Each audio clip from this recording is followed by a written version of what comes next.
подпишуваат. Дали вие сте биле на среди? Дојде одговараше на прашање кај судија на претходна постапка и си замина од судот без пасош. Судот го прифати барањето на јавното обвинителство и освен патната исправа, реши да забрани да го напушта Скопје, а еднаш неделно да се подпишува во судот. Подпредседателката на собранието, висок функционер во владачката партија СДСМ и пратеник Фросина Ременски, не се чувствува виновна, ќе каже на заминување. Сакам да направите разграничување помеѓу случајот Рекент воден против тројцата осомничени за кои што денеска јавното обвинителство најавува обвинение и проширување на истрага во однос на делување на меѓународниот сојуз.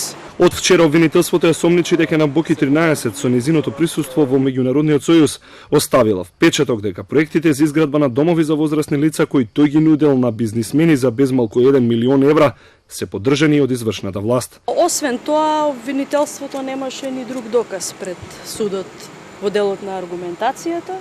Јас ќе очекувам обвинителството да го докаже тоа што ми го става на товар и секако тука сум за сите прашања во иднина и на органите и на вас како новинари. Не, воопшто.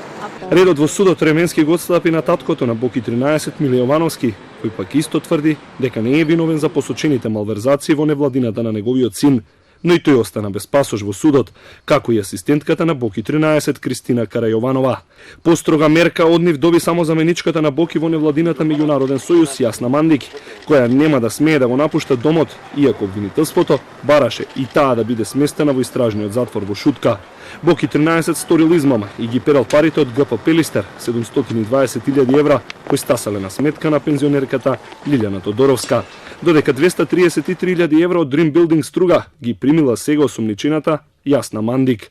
Обвинителката во случајот Вилма Русковска вели дека парите од бизнисмените се трошени, а дали ќе има и други осумничени, ќе покаже истрагата од новото продолжение.